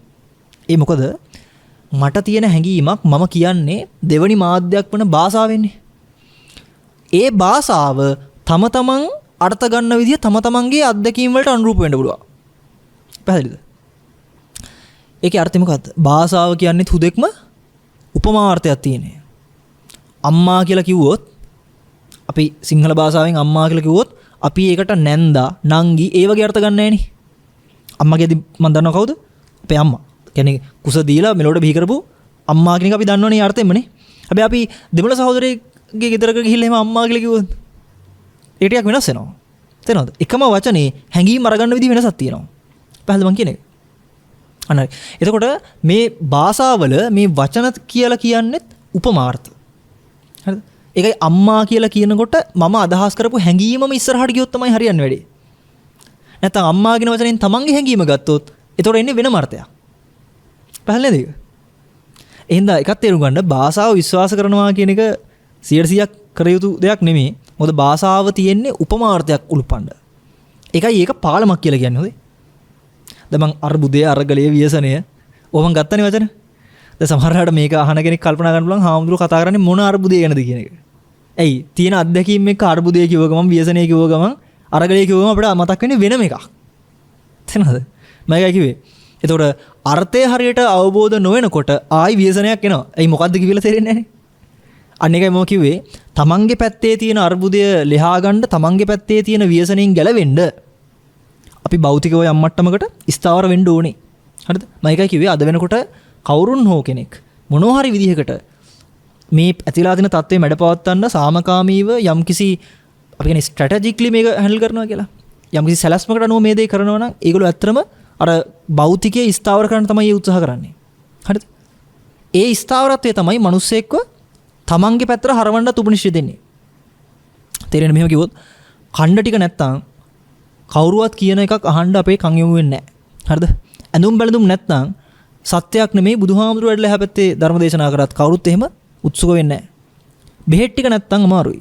ඉන්න තැනක් නැත්තම් අමාරුයි. ඔය තියෙන මූලික සිව්පසය කෙනෙක්ට ප්‍රශ්නයක් වුණොත් එහෙම සත්‍ය මොන විදිහට කියන්න ගියත් අහන්නේ නැහැ. ඒ ප්‍රශ්නයක් තියෙනවනේ යාට. ධර්මය අහනවට වඩා යාට ප්‍රශ්නයක් තියෙනවා ලියා ගන්න. අර එක තැනක අහලා තියෙනවද බුදුහාමුදුරුවෝ මේ ආනන්ද හාමුදුරුවන්ද ඔය මතක් කරනවා මේ මිනිස්සයාට මොනවා හරි කන්න දෙන්න කියලා. එතනද කුසගින්න කියන්නේ ඊටාම ලොකු ගින්නක් සාමාන්‍ය මිනිසෙට. දරුවේ කන්නවා කියන එක බලන් ඉන්න අමාරුයි. පැහැදිලි. ඒ හින්දා මම ඒකයි මතක් කරේ. මේ තියෙන தত্ত্বය ඊටාම ක්‍රමානුකූලව ඊටාම ප්‍රඥාව මුල් වෙලා පාලනය කළ යුත්තක්. මෝඩ දුෂ්ප්‍රඥ විදිහට පාලනය කරන්න වුණොත් ව්‍යසනය තව දරුණු වෙන්න පුළුවන්. පැහැදිලි. ඒ தত্ত্বය එහෙම තියාගෙන ප්‍රඥාවන්තයෝ නම් ඒ ප්‍රශ්නටත් විසඳුමක් හොයන ගමන් මේක නැවත නැවත වෙන්න පුළුවන් නේ කියන නිමිත්ත අරගන්න ඕනේ. මේවා తాවකාලිකයි නේද මේ ගන්න විසඳුම් කියන එක. ඊට පස්සේ එන්න ඕනේ කොහෙටද? යන්න නෙමෙයි කියන්නේ එන්න ඕනේ ඇතුළට. තේරෙනවද? අන්න ඒකට තාම මානසික නිදහසක් ඇතුව මේ කියන්නේ මොකද්ද කියන එක හොඳට අහන්න කන් දෙක තියන්න ඕනේ. ඒක තමයි කියන දේ තේරෙන්නේ නැත. කලබලෙට තේරෙන්නේ නැහැ. එනේ කය ඊටාම විඩාබරයි නම් මේ කය දුවනවා වැඩි නම් ඒ කියන්නේ අපිට වගකීම් වැඩි, අවශ්‍යතා වැඩි. අවශ්‍යතාවල සීමාව හිතා ගන්න බැරි හින්දා තමයි ඔච්චර මහන්සි. පැහැදිලිද? සාමාන්‍යයෙන් අපිට නිදා ගන්න පැය කීයක් විතර ඕන කියලා හිතන්නේ. සාමාන්‍ය වෛද්‍යවරු නම් කියන්නේ පැය 6-8ක් අතර නිදා ගන්න ඕනේ. ඒ කියන්නේ කාටද? වැඩ කරන සාමාන්‍ය ජනතාව නේද? වැඩ කරොත් එහෙම ඉතින් ඕන මැෂින් එකක් මහන්සි වෙහසයි තමයි ඉතින්. ඒකනේ වාහනයක් එක දිගට දුවන්නේ නැහනේ. දුවන නවත්තන්න බෑනේ. ඒ වගේම වැඩිපුර දුවනවා නම් වාහනේ මොකද තත්ත්වේ? නිරන්තරයෙන් හදන්න ගෑරේජ් වලට දාන්නත් වෙනවා. ඒක නෙමෙයි අපිට වෙලා තින්නේ. දුවන දීලත් එක්ක ආයි වැටිච්ච ගමන් නින්දනවා පැය 8 නෙමෙයි පැය 10ක් වෙන දාගත්තා ඒක ඕන. නැගින්න කොටත් අමාරුයි. ඊට පස්සේ බෙහෙත් ගන්න ඕවියදම. පේනවනේ වාහනේ දුවන දිවිල්ලේ තත්ත්වේ. කොහොමද මේක හිතන්න? සාමාන්‍යයෙන් අපි වාහනයක යනවා පැයට කිලෝමීටර් 200ක විතර වේගෙන්. අපි දුම් හයිවේ එකේ යනවා කියලා. ඕගලන්ට මොනවද පේන්නේ? මිලෝදයක් පේන්නේ නැහැ. නිකන් ඉරි ටිකක් පේන්නේ. එච්චර විදුලි වේගෙන් යනවනේ. ඕගලන්ට තේරෙනවද වාහනයක් ඉතාම වේගෙන් යන්න ගත්තොත් වටපිටාවේ පහුවෙන්නේ මොනවද කියලාවත් තේරෙන්නේ නැහැ. සමහරට ওই වාහනේ යන පාරේ එහා පැත්තේ ලොකු බෝඩ් එකක ලියලා දෙන්න පුළුවන් ඉස්සරහෙන් වලක් තියෙනවා ඇටි කියලා. ඒකවත් පේනවද? වැටෙනකන් දන්නෙත් නැහැ. ඒකයි මම අර කිව්වේ තමන්ගේ පැත්තේ තියෙන අර්බුදය තමන්ගේ පැත්තේ තියෙන ව්‍යසනය තේරුම් කරගන්න පොඩ්ඩක් මනස දැම්මොත් වාහනේ වේගي අඩු වෙනවා. වාහනේ වේගي අඩු වෙනකොට කලින් නොදැක්ක පාර දෙපැත්තේ ගහලා තියෙන සංඥා ටික පණිවිඩ ටික තේරුම් ගන්න වෙලාවක් එනවා. අන්න එතකොට පුළුවන් වාහනේ හප්ප ගන්න නැතුව පෙරල ගන්න නැතුව වලහල් වලට වැටෙන්නේ නැතුව ධාවනය කරගන්න. හරිද? ඉතින් මට උතන අහන්න තියෙන්නේ වාහනේ දැන් මොන ස්පීඩ් එකෙන්ද කට්ටිය අරන් යන්නේ කියන එක. හරි. ඒක තමන් බලලා තිරින්ග තද කරන්න පොඩ්ඩක් උත්සාහයක් දරන්න. ඒක හැමෝටම ලොකු ලාභයක් වෙයි. පැහැදිලිද? හරි. ඉතින් මම අර ගත්ත උක්ත මාතෘකාවේ බුදුපියාණන් වහන්සේලාගේ අරගලේ හැමතිස්සෙම තිබේ ಜಾති වනසන්න. හරිද? අර සමහර තැන්වලදී බුදුහාමුදුරන්ට නින්දා කරා කියලාත් කියන්නේ මේ ಜಾති වනසන කෙනා එන්නේ කියලා. ඇයි බුදුහාමුදුරන්ගේ ධර්ම දේශනාව ඇහුවට පස්සේ සත්‍ය අවබෝධ වෙච්ච ගමන් මිනිස්සු ඉන්නේ නැහැ. මිනිස්සු නිවන් දැකීමේ ප්‍රතිපදාවට ධර්මාබෝධය පිණිසම හික් වෙනවා. ඉතින් ඒක සාමාන්‍ය මිනිසුන් ලොකු ප්‍රශ්නයක්. අර මාරයාගේ කතාවල එහෙම මාරයා හුඟක් වෙලාවට ආරාධනා කරා කියන්නේ ඒකටනේ. ඔබ වහන්සේ බුදු බව ලැබුවා නම් ස්වාමීන් වහන්සේ පිරිනවම් පාන්න. එහෙම කියනව නේද? එතනදී බුදුහාමුදුරු කියන්නේ මට කලබලයක් නැහැ. වික්ත විනීත විශාරද බහුශුත සත්පුරුෂයෝ මේ ශාසනේ කර දෙන්න පුළුවන් මට්ටමට එනකොට මම කොහොමද පිරිනවම් පාන එක කරනවා. එහෙනම් ඔබ බය වෙන්න එපා. ඔබට කලබලයක් ඔබ කලබල යුතු නැහැ කියලා මතක් කරන්නේ. තේරෙනවද? හැමදාම ලෝකේ තියෙන බලවේගය හැමතිස්සෙම මොකද්ද කියන්නේ? සත්‍ය අවබෝධ කරන එක අත්‍යවශ්‍ය දෙයක් නෙමෙයි කියන එක. ඇයි? මුලාවේ ඉන්න ඕන මිනිස්සෙක්ව පාලනය කරන්න ලේසි. තේරෙනවද සිටිය? මුලාව කොච්චර දරුණු දෙය මට්ටමට පාලනය ලේසි. සත්‍ය කොච්චර ඉලිප් වෙනවද? පාලනයක් ඕනේ නැතුව යනවා. ස්වයං පාලනයකටපත් වෙනවා. ඒ හින්දා තමයි ස්වාමීන් වහන්සේලාට දැන් විනය නීති පනවල තියෙනවානේ. ඒ විනය නීති අපි විනය නීති කියලා කිව්වට ඒකට වඩා ගැඹුරක් තියෙනවා. හරිද? විනය කියන එක කොහොමත් දන්න දකින සත්පුරුෂයෝ රකින්නවා. කවුරුත් කියන හින්දා නෙමෙයි. දැන් අපි මොන හරි දෙයක් රකින්නේ බයටනේ. හැබැයි සත්පුරුෂයෝ සීලය රකින්නේ බයට නෙමෙයි. දන්නෝ මේක රැකීමෙන් තමයි උපනිශ්‍රය ගන්න පුළුවන් කියන එක. තේරෙනවද මම කියන්නේ? එහෙනම් ඕකේ අපි අර ලෝකෙ පැත්තෙන් හිතනට වඩා සම්පූර්ණ හාත්පස ප්‍රතිවිරුද්ධ දිශාවට ධර්මයේ තියෙන්නේ. ඒක ගන්න අමාරුත් ඒකයි. ඇයි අපි හුරු කරලා තියෙන ඉස්සරහට යනවා මිසක අනිත් පැත්තට යූටර්න් දාන්න නෙමෙයිනේ. අපි පුරුදු කරලා තියෙන්නේ අපේ වාහනේ පැය කිලෝමීටර් 200ට පා ගන්න මිසක පාරේ මොනවද තියෙන්නේ පහුනේ මොනවද කවුද දෙපැත්තේ හිටියේ මොනවද අපිට අදාළ නැහැ. තේරෙනවද? ඒකයි අර හොඳ ලස්සන කියවනක් තියෙනවා හැමතිස්සෙම තමන්ගේ මනස තමන්ගේ ජීවිතේ විවෘතව තියාගන්න යම් අලුත් දෙයක් තමන්ගේ ජීවිතයට ගන්න පුළුවන් මට්ටමට. ඒ කියන්නේ ඒක කියන්නේ යම් දෙයක් තේරුම් කරගන්න නැත්නම් උගන්ව ගන්න හැමතිස්සෙම ඉඩ තියන්න කියන එක. be teachable කියලා කොට කියන්නේ. තේරෙනවද? අපි එහෙම නෙවෙයිනේ. අපි සියල්ල දන්නවා. ඒක හරියද කියලා නේ අපි චෙක් කරන්නේ. කවුරු හරි කෙනෙක් Tamanට දෙයක් කියනකොට ඒක මනාවට ශ්‍රවණය කරන්න සවන් දෙන්න ඒ ලැබෙන හැකියාව කලාතුරකින් ඉන්නේ. මොකද අපිට එහෙම සාමාන්‍යයෙන් අහන්න ඕනේ නැහැ මොනවද? අපි සියල්ල දන්නවා වගේ ඉන්නේ. තේරෙනවද? ලොකුම අවුල තමයි නොදන්නකම තමයි ලෝකෙ තියෙන භයානකම මරගුල. නොදන්නකමයි මරගුල. හරිද? ඉග්නොරන්ස් කියලා කියන්නේ. නොදන්නකමයි භයානකම තියෙන ප්‍රශ්නේ ලෝකේ. නොදන්නකම දැනගන්නකොට එයා කොහොමද දැනුවත් වෙච්ච කෙනෙක්? නොදන්නකම දැනුවත් නොවන තාක්. හරිද? නොදන්නකම දැනුවත් නොවන තාක් ඒ මිනිස්සයවත් දන්නේ තමන්ට මොකද වෙන්නේ කියලා. පැහැදිලිද මං කියන එක? අත දරුවෙක් ගන්නකො. අත දරුවෙක්ව සාමාන්‍යයෙන් වැඩිහිටියෝ තනි කරලා යන්නේ නේද? ඇයි ඒ? අඳ බාලයි නේද? තේරෙන්නෙත් නැහැ, හසු වෙන්නෙත් නැහැ, එයාට මෙලෝදයක් තේරෙන්නේ නැහැ. ඒකයි දන්න පිරිස වටෙන් ඉන්නේ. නේ? අන්න ඒ වගේ නම් අපේ ජීවිත. තේනවද? එහෙම වුණොත් ඒකේ තියෙන දුක්ඛිතභාවය හිතලා බලන්නකෝ. පොඩි ළමයෙක් වැඩිහිටියෝ නැත්තම් එක අඩියක් ඉස්සරහට තියලා හිටන්න බෑ. මැරෙනවා අනිවාර්යෙන්. තේනවද? අම්මයි තාත්තයි බල්ලා හින්දා තමයි පොඩි එකා ඔච්චර හොඳ හැදෙන්නේ. අපි හැමෝම අලුතෙන් ඉපදිච්ච ළමයි වගේ නම් මෙලෝදියක් කර ගියා ගන්න බැරුව අඳ බාලයි නම් අපි ජීවත් වෙන්නේ මේ වගේ ජීවිතයක නම් එතන තියෙන අස්තාවරත්වනේ. ඒතකොට නිකම් අපිට හිතනවා නේද වැඩිහිටියෝ හිටියා නම් හොඳයි වටින් කියලා. තේනවද? ඒ වැඩිහිටියෝ කවදාවත් අනවශ්‍ය වැරදි පාරකට දරුවම හදන්නේ නැහැ නේ. ලෝකේ පහළ වෙච්ච ඉතාම උත්කෘෂ්ඨ වැඩිහිටියා බුදුහාමුදුරුවෝ. තේනවද? සියලු පොඩිහිටියන්ට සියලු අඳ බාලයන්ට කියලා තිනවා කරන්න ඕනේ මොකක්ද කියන එක. හොයන්න වෙලාවක් නැති එක ප්‍රශ්නේ. හොයන්න වෙලාවක් නොවෙන්නේ බාහිරට අත දාන එක වැඩි හින්දා. ඒ හින්දා තමන් හොඳට තේරුම් ගන්න තමන්ට ඇත්තම ජීවිතෙන් අවශ්‍ය මොකක්ද කියන එක. හරිද? තමන්ට ඇත්තම මේ මිනිසෙක් වෙලා ලැබිච්ච මොහොතෙන් තමන් කරගන්න ඕනේ කියලා හිතන් ඉන්නේ මොකද්ද කියන එක. ඒක මං කිව්වේ අවංකව හිතුවොත් කෙනෙක්. ඒක ඇත්තම කෙනෙක් අවංකව හිතුවොත් හොඳට තේරෙයි තමන් පසුපස තමන් හඹා යන යම් අරමුණු තියෙනවනේ ඕන කෙනෙක්ට. ඒ අරමුණු වලින් ගත යුත්තක් නැහැ කියන එක.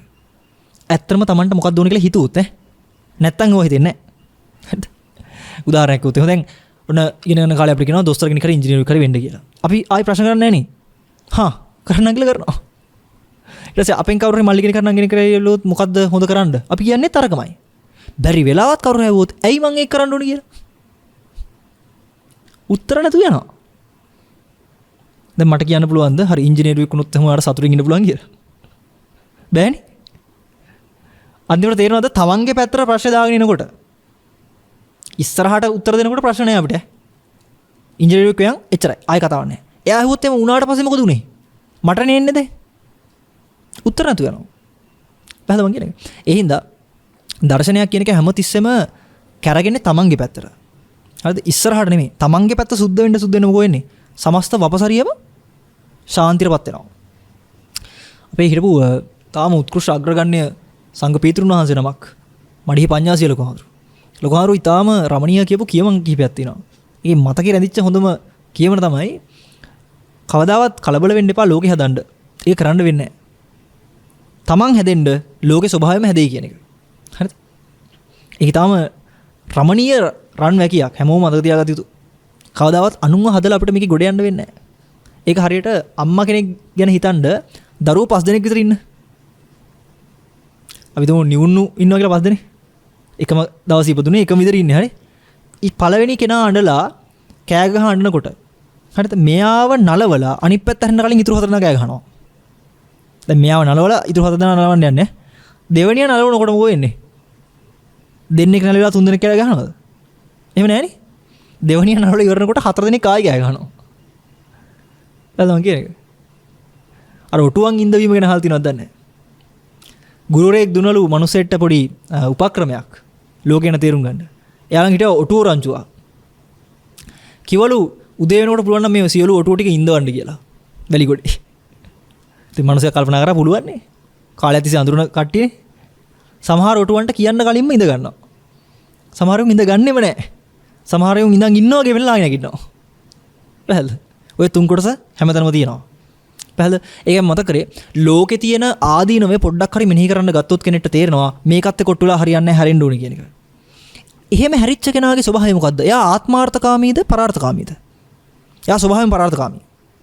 අපිට දෙන්නේ තමන්ගේ පැත්තට හැරෙන්න කිව්වම තමන් ගැන බලාගන්න ඔය කතාව කිව්වා කියලානේ.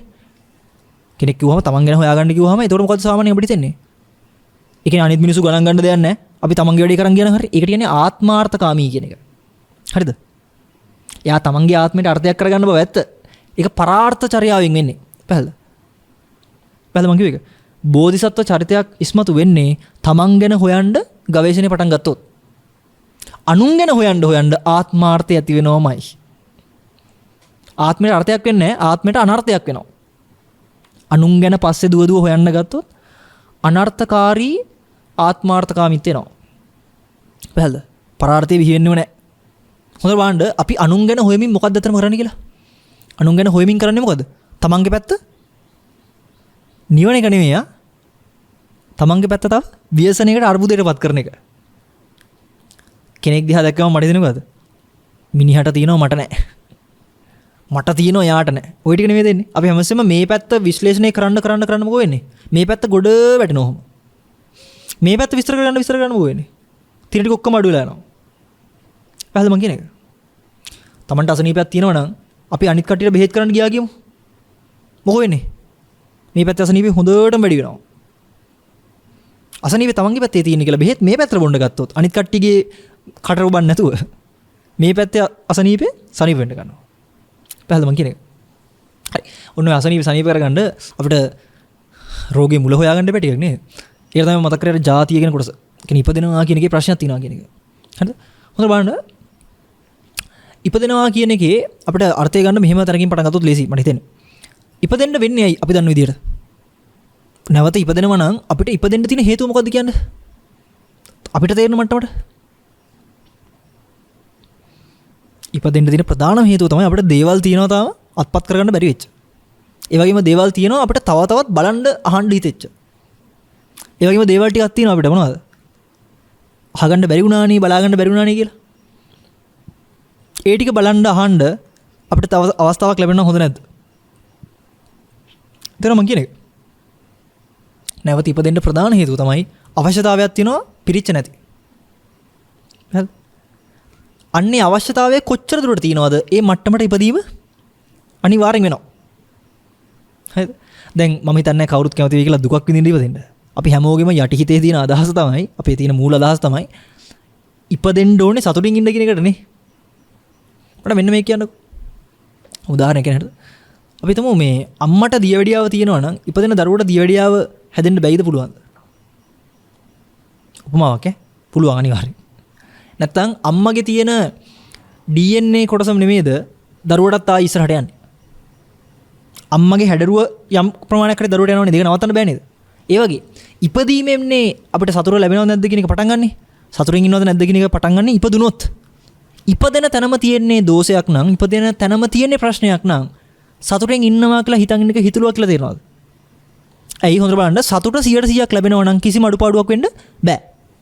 ඉපදීමම අඩුපාඩුයි නම් ඒකෙන් පස්සේ ලැබෙන ප්‍රතිඵල කොහොමත් අඩුපාඩුමයි. ඒක පැහැදිලිද? හරි. මෙන්න මෙහෙම උදාහරණයක් මම කියන්නම් තේරුම් ගන්න බලන්න. හරි. නිකන් හිතන්න ඔයගොල්ලෝ දන්නවද මම හිතන්නේ දැනෙලා ඇති මේක හීනයක් වගේ අවස්ථාවක්. හරිද? ස්වප්නයක් දකින වෙලාවක ඒ හීනේ තියෙන ස්වභාවය ඇත්තම ඇත්ත නෙමෙයිද? බය වෙන එක, hina වෙන එක, තැති ගන්න එක, උඩ පායින එක, සමහරට ගැහුවම රිදෙන එකත් ඒ ස්වභාවිකව තේරෙනව නේද? හොඳට දැනනවනේ ඒක. හැබැයි ඒක හීනයක් බව නොදන්න තාක් ඒ මිනිස්සයා අනිවාර්යෙන් අර ඇතුළේ වෙන සිද්ධියත් එක්ක ගහගන්න මරාගන්න hina වෙන්න යනවද නැද්ද?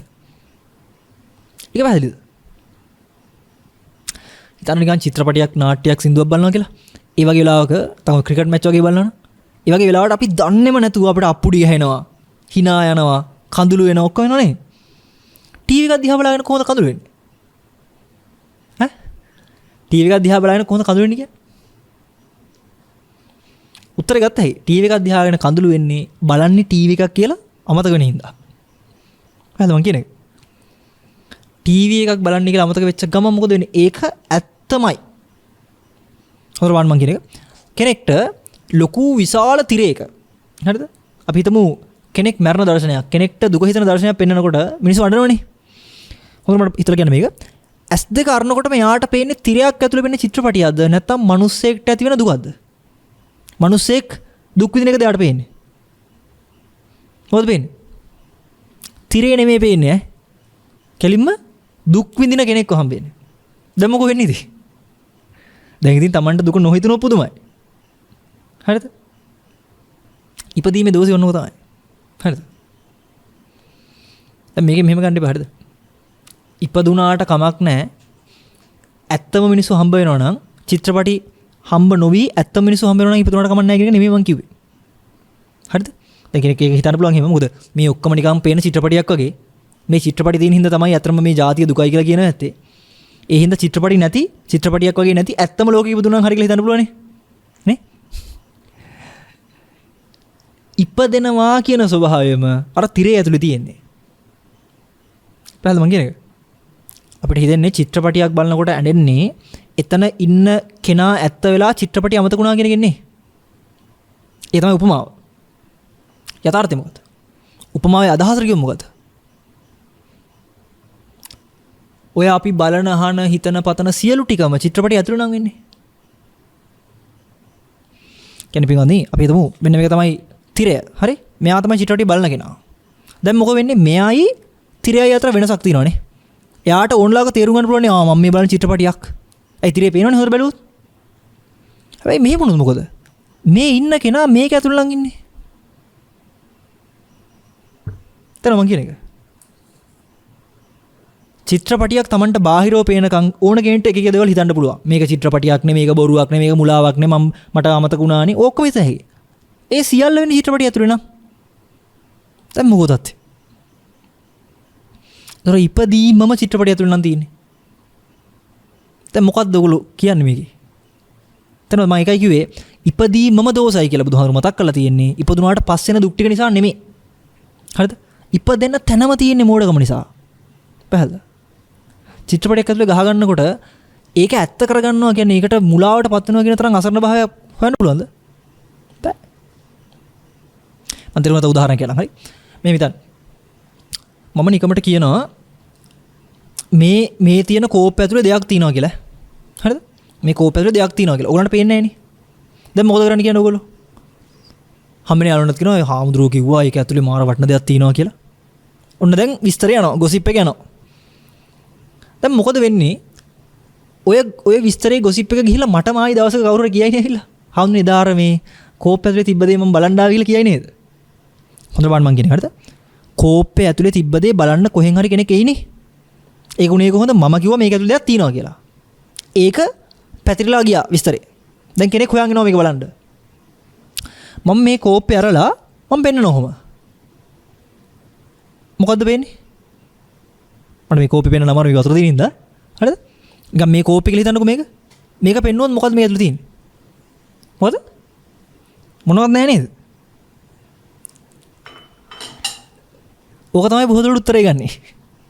අර වටයක් ගිහලා වටවන්දනාවේ ඇවිල්ලා එන්නේ දෙයක් තියෙනවා ඒක හොයන් යන්නනේ. හරිද? මම ඇරලා වෙනවෝ අර සියලු බලාපොරොත්තු බොඳ වෙලා මූණ දියාලු ළඟ ඕක කියන්නේ මොනවත් නැහැ නේ හාමුදුරනේ. මොනවත් නැහැ කියන සිද්ධිය ඉස්මතුනේ ඇයි? අර තියෙන දේ බලන්න ආපු හින්දා නේද? දෙයක් තියෙනවා කියලා කොහොමද ගත්තේ? නා? මේක ඇතුලේ දෙයක් තියෙනවා කියලා කොහොමද ගත්තේ? මං කිව්ව කටවචනෙන්ටනේ. කවුරුත් ඇවිල්ලා මේක හෙව්වේ නැහනේ. එහෙල්ද? හොඳට මේක තේරුම් ගන්නවද? ලෝකේ තියෙන උපමා, ලෝකේ පෙන්වන සිද්ධිවල තියෙන උපමා හැමතිස්සෙම මොකද්ද පෙන්වන්නේ කියන්නකෝ?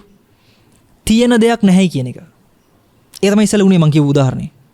මේක දෙයක් තියෙනවා කියලා විස්තරේ ගියා. ඇවිල්ලා බලනකොට එහෙම එකක් නැහැ.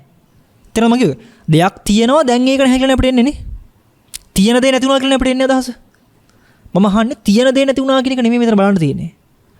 තියෙන්න හෝ නැති වෙන්න මේ සිද්ධිය දෙයක් පැවතුනාද කියන එක. මොකද මම වචනේ කිව්වේ? තියෙන්න හෝ නැති වෙන්න එහෙම සිද්ධියක් පැවතුනාද කියන එක. පැවතුනා කියන එක. මම මුලින්ම කිව්වද? පැවැත්මට තර්ජනයක් නෙමෙයි පැවැත්මම තර්ජනයක් කියන එක. හරිද? පැවැත්මට තියෙන අර්බුදය නෙමෙයි මේ තියෙන්නේ. පැවැත්මම අර්බුදයක් කියන එක. පැවැත්මට තියෙන ප්‍රශ්නෙන් ගැලවෙන්න අරගල කිරීම නෙමෙයි අත්‍තරම කළ යුත්තේ. පැවැත්ම කියන අර්බුදයෙන් ගැලවෙන්න අරගල කරන්න ඕනේ කියන එක. තේරෙනවද? මේ මම කියපු උපමාවේ තියෙන්නේ පැවැත්ම කියන එකට උදාහරණයක්. නමුත් අපේ හැමතිස්සෙම උත්තර ටික අපි බලාපොරොත්තු වෙන්නේ කොතනටද? පැවැත්මම කියන තැනට නෙමෙයි. ඒකයි ඇවිල්ලා අහන්නේ අර කිව් එක කෝ කියලා. පෙන්නුවට පස්සේ එහෙම එකක් නැහැ කියලා හිතෙන්නේ. ඒ හින්දා. මම තව උදාහරණයක් කියන්නම් හොඳේ. තේරුම් ගන්න. ඔන්න මේක බලන්න. මගේ අතින් නොවිච්ච වරදක්. මේ කියන වචනෙත් එක යන්න එපා හැංගීම ගන්නට. මගේ අතින් නොවිච්ච වරදක් කෙනෙක් හිතා ගන්නවා මම කරා කියලා. හිතමු මම බොරු කිව්වේ නැහැ කියලා. හැබැයි කෙනෙක් හිතා ගන්නවා හාමුදුරුවෝ බොරු කිව්වා කියලා. හරිද? හරිනේ? හැබැයි මම කියලා නැහැ හොඳේ. කියලාම නැහැ, කියවිලාම නැහැ කියලා ගන්නකො. හැබැයි කෙනෙක් හිතා ගන්නවා බොරු කිව්වා කියලා. දැන් මොකෝ වෙන්නේ?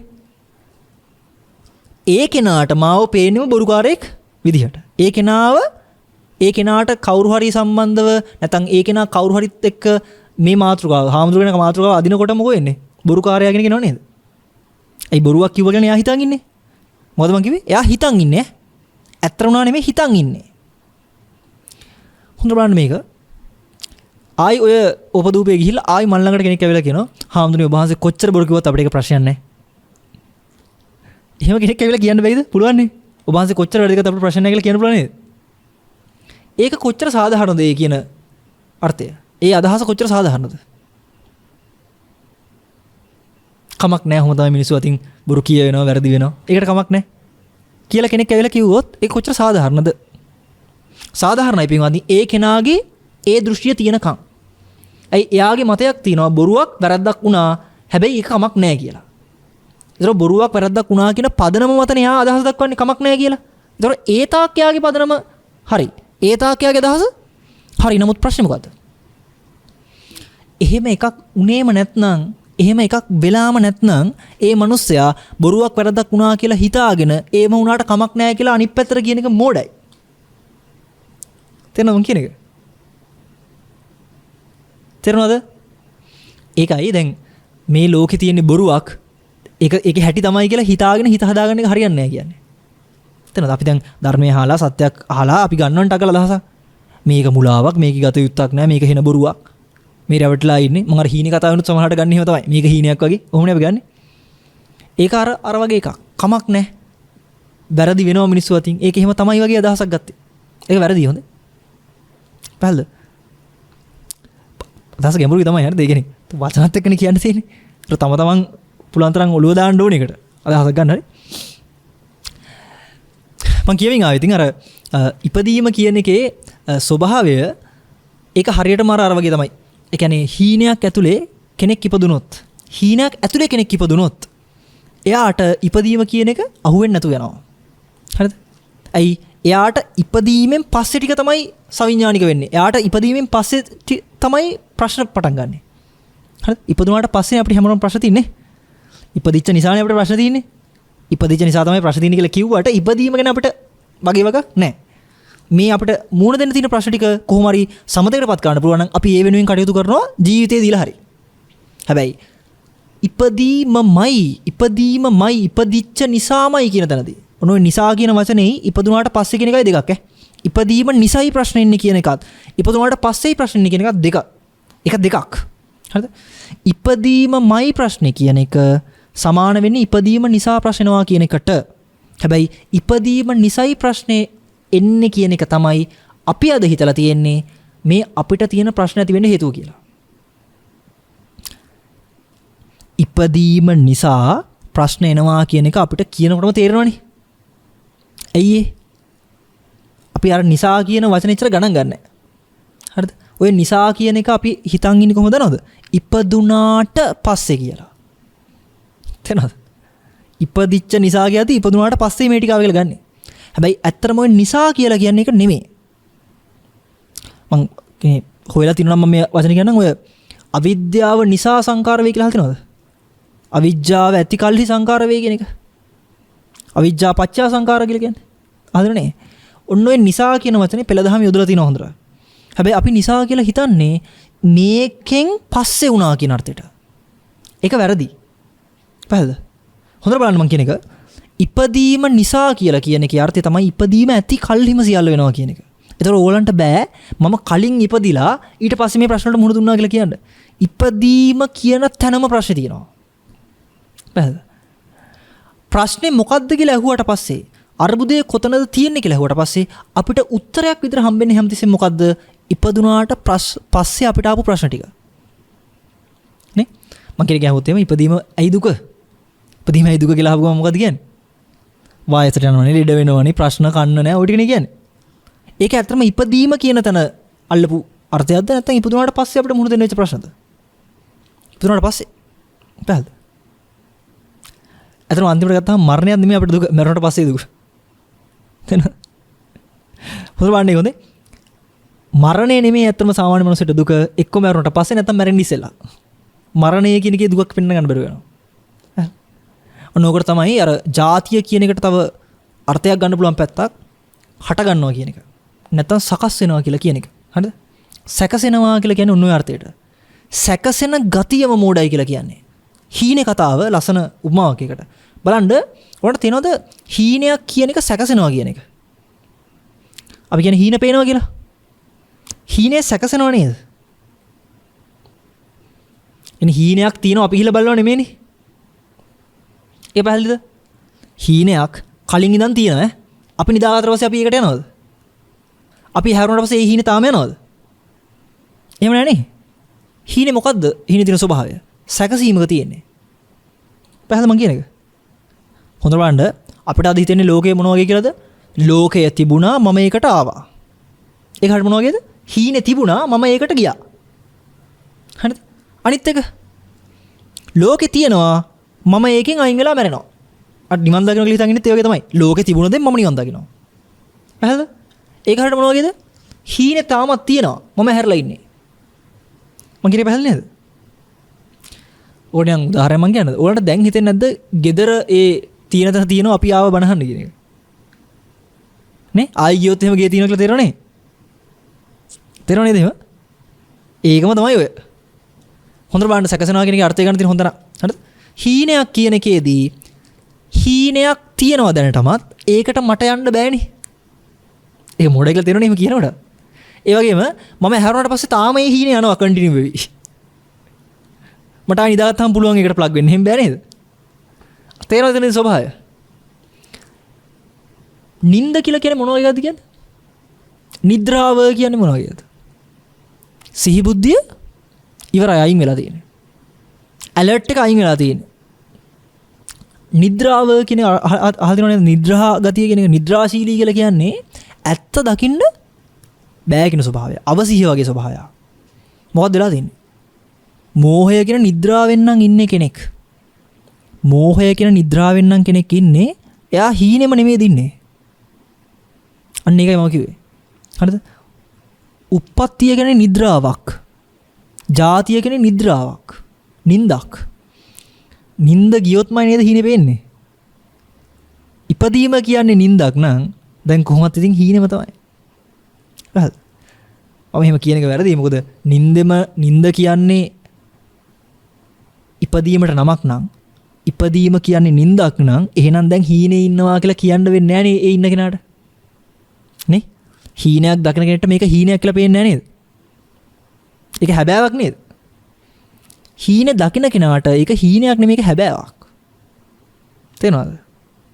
හරියට අවදි වුණොත් නිද්‍රාවෙන් නැගිට්ටොත් තමයි අර හීනෙන් ගැලවුණා කියන අර්ථය තියෙන්නේ. පැහැදිලිද මං කියන්නේ? උන්ට කියන්න ඕනේ සකස් වෙනවා කියන අර්ථය ඔන්න ඔය හීන දකින්න වගේ අර්ථයක්. හරිද? පැහැදිලිද මං කිව්වේ? අර මං කිව්වේ බොරුකාරයෙක් වැරදිකාරයෙක් කියලා කෙනෙක් ඇවිල්ලා කතා කරන්න පුළුවන් කියලා. ඒ කතාව කරන්න පුළුවන් මොන අර්ථයේ මොන පදනම තියෙන තාක්ද? බොරුවක් කිව්වා කියන අර්ථය තියෙන තාක්. පැහැදිලිද? පැහැදිලිද අර්ථය?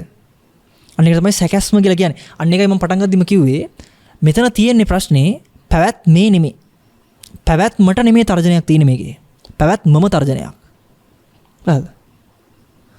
පැවැත්මම තර්ජනයක් වෙනකොට මෙමා කියන ස්වභාවයෙන්ම අර්බුදයක් තියෙනවා. ව්‍යසනයක් තියෙනවා. පීඩාවක් තියෙනවා. හොඳට බලන්නකො මේක. මගේ අතේ විස බීජ තියෙනවා නම් මගේ අතේ මඩ තියෙනවා නම් මං අල්ලන ඕන තැනක් මඩ වෙනව නෙමෙයිද? විස බීජ ව්‍යාප්ත වෙනව නෙමෙයිද? නෝනේ.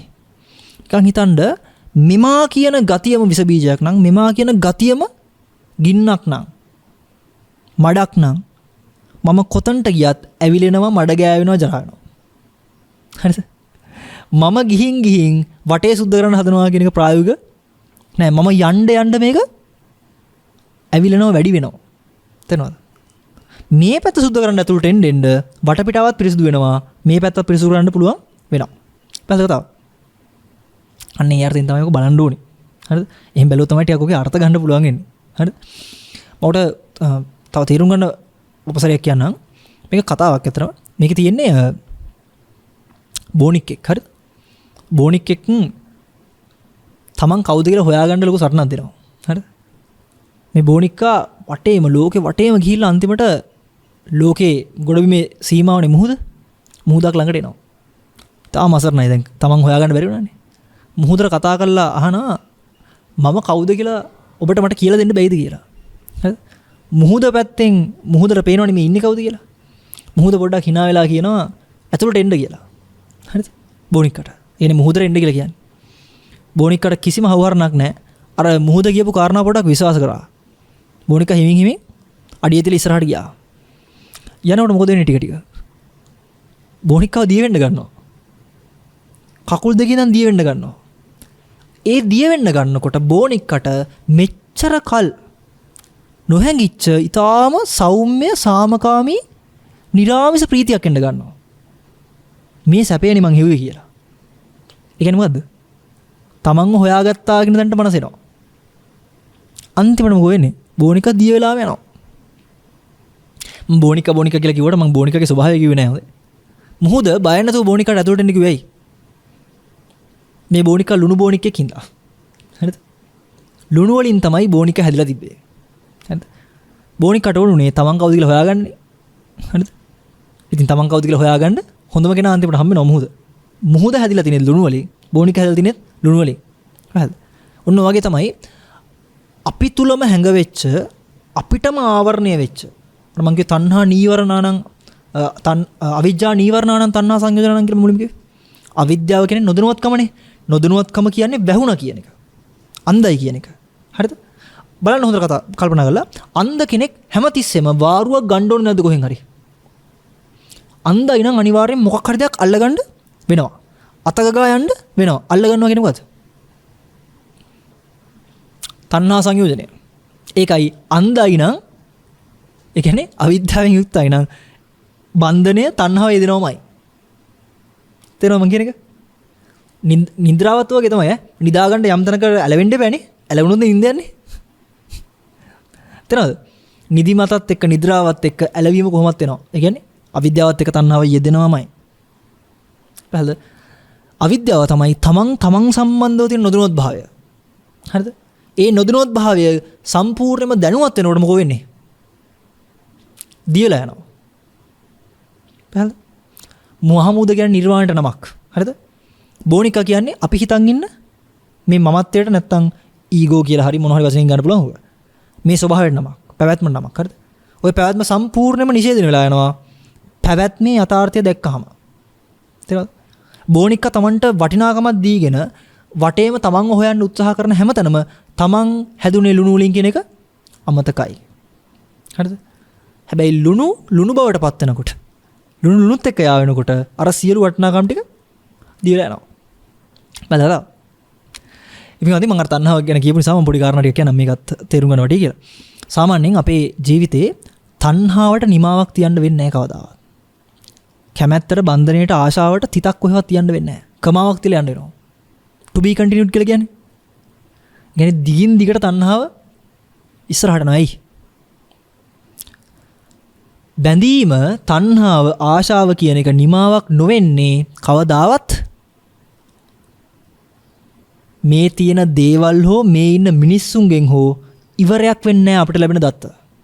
මේකේ පානම් තව එකක් තියෙනවා. ඒකේ පානම් තව එකක් තියෙනවා. ඔල හිතනවාද කවදාවත් උවමනා නැත්තම් අවශ්‍යතාව සහ උවමනා පරිමහණ්ඩ මේ ලෝකේ හදපු භාණ්ඩ හා සේවා කියන එක ඉවර වෙයි කියලා. ඉවර වෙන්නේ නැහැ. අද මේ විනාඩි කිහිප ඇතුළත අලුතෙන් නව නිෂ්පාදන කෝටි ගණක් හදන්න ඇති. නේ? ඉවරයක් වෙන්නේ නැහැ. තේනවද? තණ්හාව කවදාවත් නැති කරන්න බැරි එකයි. තණ්හාව නැති කරන්න බැරි අවශ්‍යතාවය පටන් ගන්න පදනම අපි දන්නේ නැති හින්දා. හරිද? මාර කියු මම ඔක්කොමත් එක බලන්න. හීනෙක නම් ඉන්නේ. හීනේ ඇත්ත වෙන තාක් අපි ඒක ඇතුලේ තියෙන දේවල් එක්ක ඔට්ටු වෙවි ඉන්න අපි කැමතිනේ කොහොමද? ඒ පදනම අපි හොයන්නේ නැහනේ. පැහැදිලි මං කියන එක. හොඳට බලන්න මේක. මාර කියු මම කියන අන්ධ මිනිස්සෙක්ට කවදාවත් දෙයක් අල්ලගන්න නැතුව යන්න බෑ. ඒකෙන් බලන්නකෝ. කෙනෙක් කල්පනා කරනවා මේ අල්ලන් ඉන්න එක ප්‍රශ්නයක්. ඒ කියන්නේ මොකද? තණ්හාව ප්‍රශ්නයක්. දැන් මොකෝ කරන්නේ? අර අන්ධ මිනිස්සයා මේ අල්ලන් ඉන්න සැරයටිය ප්‍රශ්නයක් කියලා විසික් කරනවා. නැත්නම් අල්ලගෙන තාප්පටි කල්ලන්න නැතුව යනවා මොකෝ වෙන්නේ? එහෙම අල්ලා යන්න පුළුවන්ද කියන එක කරන්න? අල්ලන දේවල් අතහැරලා අන්ධ කෙනෙක්ට යන්න පුළුවන්ද? බෑ. ආයි වැටෙනවා. වැටෙනකොට අල්ලගන්නෙත් ආයි දෙයක් අල්ලනවා. තේරෙනවද? අන්ධ මිනිස්සෙට ඇල්ලීමකින් තොරව කිසිවක් කළ නොහැකි. දැන් මට හිතලා කියන්න ඔය අන්ධ කෙනා අල්ලන එක නතර වෙන්න නම් අන්ධ කෙනාගේ අල්ලන එක බැඳෙන එක නතර වෙන්න නම් මොකක්ද යාට වෙන්න ඕනේ? මොකද වෙන්න ඕනේ?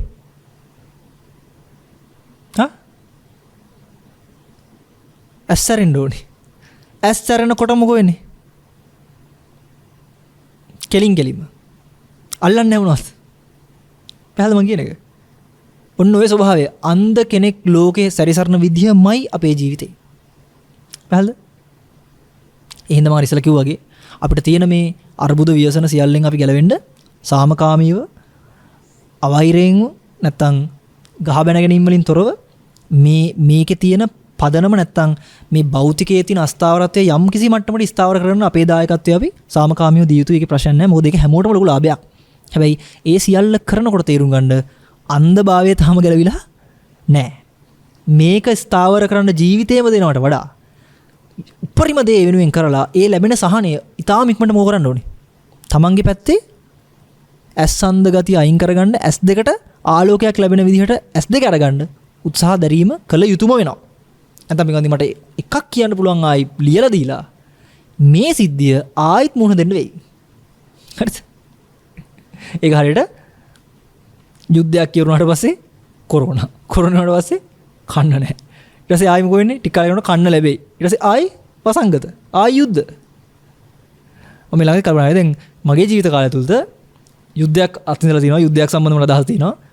සුනාමි සම්බන්ධ අදහස් තියෙනවා. ඊට පස්සේ ව්‍යසන නැත්තම් ඔය පැනඩමික් මේ වසංගත ඒව සම්බන්ධ අදහස් තියෙනවා. දුර්භීක්ෂ හිඟ ඒ ගැන දැන් අදහසක් එමින් පවතිනවා. හරිද? ඒකයි ජීවිතේ කවදාවත් මේ ස්ථාවරව සැපයි සුන්දරයි මధుරයි කියලා රඳන්න බෑ.